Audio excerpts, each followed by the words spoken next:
everybody, and welcome to a deck tech. I'm Yoadic, and this is my deck. So the deck is Bant Airbending. I've been working on it basically since Avatar came out.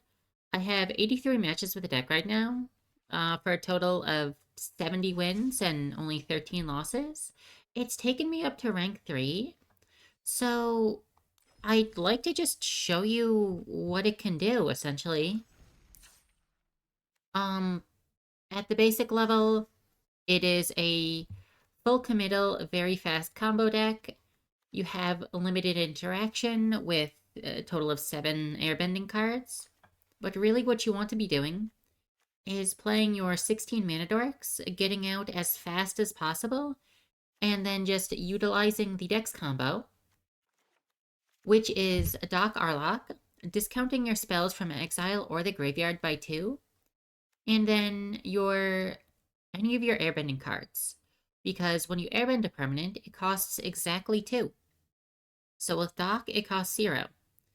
A very basic combo of the deck is a Dock Aurlock, Appa Steadfast Guardian, and Aang Swift Savior.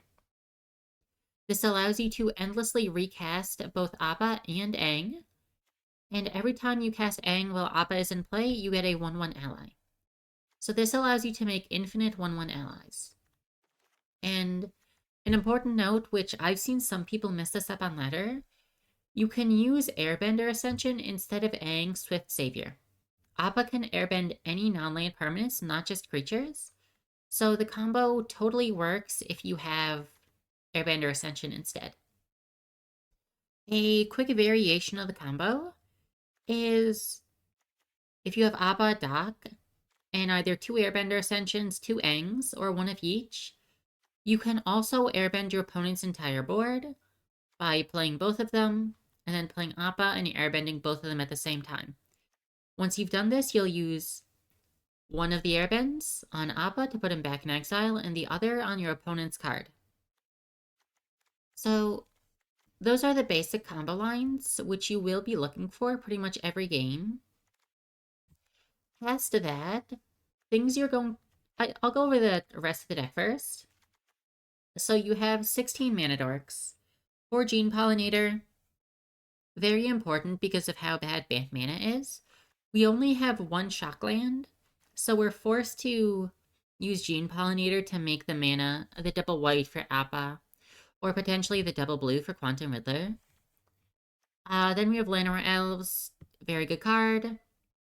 Badgermole, one of the strongest cards of the deck. It just allows you to potentially have 6, 7, 8 mana on turn 3, and just to win the game through tempo because you're so far ahead, you don't even need to combo. And then the weird one, which I have seen people cut, which you should not be cutting, is Bramble Familiar. 2 mana 2/2 taps for a green, but more importantly, the adventure fetch quest can be played if you airbend a Bramble Familiar. So, I've had this line happen many times. If you go turn 2 Bramble Familiar, turn 3 Airbender Ascension, airbend the Familiar, you can play the 7 mana fetch quest for only 2. And a potential turn 3 win of the deck is a turn 2 Bramble, turn 3 Dock Aurlock, Airbender Ascension on the Bramble, play fetch quest, hit Appa, you have the full combo. So Bramble is one of your combo cards, but it's also ramp. Alongside the other cheap cards, Nature's Rhythm. It is a rather expensive tutor, costing 2 green plus X, where X is the mana cost. But this does allow you to get any creature for your combo. So it's in here as a 2 of, just so in case you're not finding whatever you need, you can find it. Plus, because Fetch Quest puts cards into your graveyard, if you get lucky, you can mill over Nature's Rhythm and use the Harmonize, casting it from your graveyard to get the last piece. So, we have 4 Dock, we have our mana dorks, we have Rhythm for any creature, we have 4 Dock, main combo piece, 4 Aang, main combo piece, 4 Appa, main combo piece, and 3 Airbender Ascension, because, well, it is a combo piece, and it's very good. You can't get it off Aang at the Crossroads, and it is surprisingly mediocre in multiples. The first Airbender Ascension is very good, the second one is pretty weak, and the third one is terrible. So we're only at 3 copies. Past that, at our 5-drops, we have Quantum Riddler, 2 copies of it. It's a very good value card. You can, especially if you mulligan, you keep a fast hand with a bunch of mana dorks, and then you play Quantum Riddler, refuel your hand, and keep going. And then an interesting 4-of is Aang at the Crossroads. A 5-mana 3/3. When it enters, look at the top 5.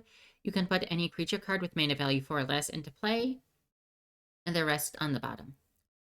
It also has a backside, which is very useful if you're forced to play a fair game. But ultimately, what you want to be doing with him is looking for any Airbender, and then even if you don't have Doc Aurlock, Airbend the Aang, so he'll be 2 mana, and replay him the next turn. One of the easiest ways to win with a deck: have Doc Aurlock in play Aang, hit an Airbender, Airbend Aang, he'll cost 0, replay him, hit the other Airbender, win the game. Now, the interesting thing about the deck, which is a little bit difficult to pick up on initially for some, is that once you get Aang at the Crossroads into your combo, your opponent can never have a creature in play or ever play a spell ever again for the rest of the game. Because this allows you to dig through your entire deck and get every single copy of Aang and Appa into exile. You do this by playing Appa, Airbend both Aang and the other Aang, replay Aang, do this however many times you need to get all the Aang Swift Saviors out, use Appas to put them in exile, and then you can do it a bit reverse to put all the Appas in exile. And this allows you to do infinite. I'll show this off in some of the test games, but this sets you up to allow for infinite creatures and infinite airbends because of how Aang works with the flip side. You can have both a front side Aang Swift Savior and a backside Aang and La Ocean's Fury in play at the same time because they are not the same legend. So you can play the first Aang, use 8 of the 1/1 allies from Appa to transform him, and then play the second Aang on one of your opponent's spells or creatures, and then use the Appa which you airbended off the first Aang to send them both back into exile and recast them. So that's it for the creatures. The mana base is kind of scuffed. I built this a mana base myself. I'm not very good at it. So it's lands. There's 21 of them, 21 lands. Very important to have starting town, very important to have breeding pool. If you're short on lands, probably Floodfarm Verge is the easiest to trim. Maybe Botanical Sanctum. But you really need these 3 lands and Hushwood Verge because you need green on turn 1. And then you need other colors on turns 2 and 3.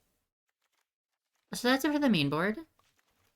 And onto the sideboard. The sideboard is constantly changing. I'm changing this fairly frequently based on what I'm up against. The meta's adapting very quickly. So if you find yourself up against like a lot of aggro, you could put Split Up back into the sideboard. If you're against a lot of combo, more counter spells against control, counter spells Aven Interrupter, Quantum Riddler. You may notice I have a lot of artifact enchantment hate because for a time I was playing against way too many artifact decks, and I'm sick of them. So we have 2 Insidious Fungus. It destroys notably Torpor Orb and High Noon, and it can be tutored off of Nature's Rhythm. So that's why it's a choice over like Nature's Reclamation or Paw Patch Formation. You can tutor it. It's the same thing for Reclamation Sage, that you can tutor it, you can airbend it to recast it, But you cannot use this to destroy a Torpor Orb. Only a High Noon, or an Authority, or any sort of other artifact or enchantment. So that's why they're there. 2 copies of Get Lost. This comes in against Kona combo. This comes in against Mono Red aggro. It's a good removal spell for when decks could potentially be faster than you. You want to think of this like as a turn 4 combo deck. So if you're against another deck which actually kills on turn 4, not just Simic or Boroid, because that doesn't usually kill on turn 4, they need to be very lucky to do so. You don't care about that deck, you care about the decks that actually win on turn 4. Up next, Aven Interrupter. Great against control, combos really well with Airbenders. And because the mirror is becoming slightly more popular, it just completely ruins the combo. Makes spells from exile cost 2 more. If they don't have dock, their Airbender cards cost 4. If they do have dock, they cost 2. So it shuts off the combo. Great card. A lot of people play 4. I don't think you need 4. I think 3 is fine. I have 3 Seam Rip. This is very good against the other Badgermole decks. Especially ones which also have Exile-esque removal. It kills mana dorks. It kills fast creatures. It's good against mono red. I bring this in more than any other card. So there's 3 of them. Detect Intrusion, Counterspell. It's for control. It's for combo. If you're afraid of sweepers, this is your choice. Reclamation Sage, of course, artifacts, enchantments. And a 3rd Quantum Riddler, of course, for control. As far as how do you sideboard this deck, I don't know. I'm working that one out. Usually what I do is, if I'm against an aggro deck, I trim the Quantum Riddlers. I sometimes go down in Nature's Rhythm and maybe an Airbender Ascension for removal. If I'm up against combo, or basically anything where I don't have time, really same sideboards. You cut the slower cards that give you more of a late game plan if your opponent plays removal. So aggro and combo, you basically treat the same. You trim a few slower cards. You could trim one Aang at the Crossroads. He is a bit clunky at times, but he is really important to the combo. And you just put in removal. For control decks, I usually trim Gene Pollinator, because you're less inclined to go fast if you're going to get hit by a Split Up or a Pyroclasm. Or one of the worst matchups is actually Esper Pixie, because they just have so many removal spells. So I sometimes trim the Gene Pollinator, being the worst mana dork, and just try to get huge value off of Airbending Bramble, playing Quantum Riddler, etc. And I bring in Quantum Riddler, I bring counter spells, I bring in Aven Interrupter. And then, yeah, that's basically it. Against artifacts, you bring the artifact hate, cut a lot of the same cards. But it's a very difficult deck to sideboard with, and a deck you don't really want to sideboard with because it is just a faster combo deck. You don't want to be slowing down your game plan or disrupting your own combo by cutting combo pieces just to slow your opponent down, because you don't have to. So yeah, that's a deck. I'm going to have some matches against Sparky to show you the deck Goldfishing, to show you the main line, to just to let you know what it looks like. If you're looking for actual gameplay, I've streamed every single game on Twitch, twitch.tv Meowatic. Every single game is there in the VODs. The VODs are not sublocked. You could go check them out, and you could learn a lot of the lines there too. But until then, I'm going to let Gameplay Meowatic take it over. See ya! Hello, and welcome to the portion where I Goldfish against Sparky, so I can actually show off the combo, because unlike real players, Sparky doesn't concede. This is also a good time to talk about mulliganing, and obviously hands like this you just can't keep. You can play Gene Pollinator, you can't play literally any other card. It's worth noting that this deck does not mulligan very well, but it can keep a pretty wide variety of hands. really any hand where you can do something like if you can play Aang at the Crossroads, or if you can airbend a Bramble Familiar, or even hands where you can just make 1,000,000 mana off of Badgermole, the hand's a perfectly fine keep. I basically keep every hand if it has a Badgermole in it. It is just that good of a card. So, when you're playing the deck, even if a hand looks mediocre, if it has a Badgermole, keep it. If it has 2 Badgermoles, definitely keep it. And when you're playing the deck, the first few turns are going to look pretty similar. There's not much you can do, but we have our first chance to win the game. So, assuming I can tap the right mana, we do not have a chance to win the game. My apologies. But in times like these, I basically I like to play a fair game. If you have Dock, you can basically win at any point. But if not, I try to hold Nature's Rhythm as my last card. So I'll use Aang at the Crossroads, I'll use Bramble Familiar, or really any sort of other potential gambling win over actually playing Nature's Rhythm. So here, I'm going to go for Appa. If I played Nature's Rhythm, the only card I'd be getting is Appa. With Nature's Rhythm, the cards I usually end up getting are Doc Aurlock if I don't have him. If I have Aurlock and I have a card to airbend, I always get Appa. If not, it really depends. If I have 5 mana, I get Aang at the Crossroads. If I don't have 5 mana, a lot of the time, I just get Badgermole Cub. It is legitimately that good of a card.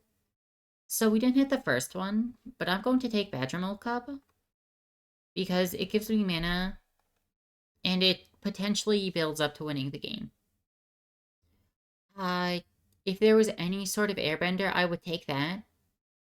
But this is the main line of the combo. And with this, I'd like to show off basically everything you can do once you have the combo. Once you have Aang, Aurlock, and Aang at the Crossroads, you can dig through your entire deck. I'll play the Badgermole once to show you that yes, you can endlessly earthbend 1 land, put it up to a 20/20, win the game. But the primary thing I do, because Badgermole only takes too long, is I use Aang at the Crossroads to dig through my entire deck. So if this was a real game where I was going to go to my opponent's turn, I would keep going until I had every single creature. Every single Aang, that is. But I'm going to... And then you can also do it for Appa. So if you're doing it for Appa, you play it like this. You play the Appa, you airbend both Aangs. You play this one first. You put Appa into exile. And now you go looking for Appa. And you can rinse repeat this. I got lucky, but you can rinse repeat this as many times as you need. You go through the deck once, get all the Aangs. You go through the deck a second time, get all the Appas. And once you have this, what you do to remove your opponent's board is play 1 Aang Swift Savior. Use the Waterbend ability. I'm just going to auto tap here. Usually I try to tap all the creatures, but I'm just going to Waterbend here. Play 1 Aang, using it as removal. Play the second on Appa, airbend it, and then you're going to airbend the first 2 Aangs again. And it's slow, it takes time. Luckily, a lot of people concede. But once you have Aang at the Crossroads and the combo, infinite Aangs, infinite Appas, infinite everything, you win. No collection of cards except for, I guess, Trumpeted Carnosaur discard into Sweeper can win the game. So once you have this, you win. You could even kill them this turn with Badgermole. One thing you can do, if for some reason, maybe every Aang has been milled, and you need to win the game that turn, you can simply choose to use Bramble Familiar as the fetch quest. And as you can see, I have all my lands tapped, so it would look like that I can't win with Badgermole. You can play the Bramble Familiar on the fetch quest. And I've done this quite a few times, where if I simply if I have like one Aang left in my deck from a really weird game, so I can't set up an infinite, you can win like this. You can pull it an untapped land, you could haste it up. Additionally, if you're doing Bramble Familiar stuff, one choice you could definitely do is you can also dig for Airbender Ascension. If you somehow only have one Aang Swift Savior, and you're like, I can't remove my opponent's board, you can keep playing Bramble Familiar and fetch questing it until you get Airbender Ascension. Because it can grab any permanent, and then you can use the Airbender Ascension for removal. And that is how you remove your opponent's entire board. So, once you have the Aang at the Crossroads, that's the full combo, you win. Literally, just have fun with this, tinker around, get used to playing with all the cards. But once you have the full combo, you win the entire game. And that's it for this game, I guess. Putting it out there, you have the full combo, you win. Nothing your opponent does matters, just have fun with it. Try not to time out. I've been close sometimes. With very fast clicks, I can usually get up to about 30 allies if I'm only doing the normal combo. It's quicker, obviously, if you have extra cards, because you don't have to Aang, Appa, get one. You can Aang, Appa, like, mana dork, mana dork, mana dork, and get 4 or 5. But if you're doing the basic combo without Aang at the Crossroads, you can get about 30. And the other thing to note about doing this, yes, you can only get 30 on your turn, but Aang has Flash. You can do this on your opponent's turn again. And Appa also has Flash. So, Doc doesn't, sadly. The Mana Dorks don't, sadly. Bramble doesn't. But I've definitely had times where I've gone for the combo on the opponent's turn. And when I have the small combo, I usually like to leave up Aang's Swift Savior. If your opponent's playing a sweeper using all their mana, you can still airbend it. If they're playing a sweeper with 2 mana left over, you put Appa in exile, and then you go, oh, Appa, save as much of your board as you can. Try to reset up next turn, go again. That's it if you don't have the Aang. If you have Quantum Riddler in the combo, obviously that is just draw your entire deck. Sadly, you can't put things into play. If you don't have mana, Riddler can't make mana quite like Aang at the Crossroads can. But I think that's all the lines. I do oftentimes, even when I'm not full comboing, airbend the Badgermole Cub. Because getting to replay it, you get to earthbend an extra land, you essentially get an extra mana dork. So that's definitely something to look for when you're playing. And the other thing is, always look for, especially against heavy removal decks, look for a chance to sneak this airbended into exile. If you're playing against Esper Pixie, Dimir midrange, Mono Black midrange, anything with a lot of removal, and they tap out, just airbend the Bramble Familiar, leave it in exile at 2 mana, play the fetch quest next turn. They're not going to kill you, but they might kill the Bramble Familiar. So that's something to look out for. The other thing is Nature's Rhythm, specifically the Harmonize. You do need 4 green, which can be difficult, but is very easy if you have a Badgermole Cub. And then the X cost and Harmonize, discounted by tapping a creature, discounted by Doc Aurlock by 2. So a very common thing. Have 4 green and Doc Aurlock. Doc discounted by 2, you Harmonize, tap Aurlock for the extra 2. Get 4, go for Appa. Or many times also do it for 5, get Aang at the Crossroads. And that's it. If you're ever in a weird position where you're like, I have exactly 0 of the combo pieces, just try to play a fair game for as long as you can. Or try to play Aang at the Crossroads. If you can tutor for Aang at the Crossroads or play him, he is your best bet. Because you can play him if you get lucky or not unlucky, whatever you want to call it. You can hit an Airbender, just put him in exile, do it again next turn. And then just keep trying. So closing points, if you're against a heavy removal, slower deck, just Airbender stuff, keep them safe. If you're against the combo deck, don't do that and just try to kill them, or hold a protection. But that's the deck. Thanks for watching. Good luck!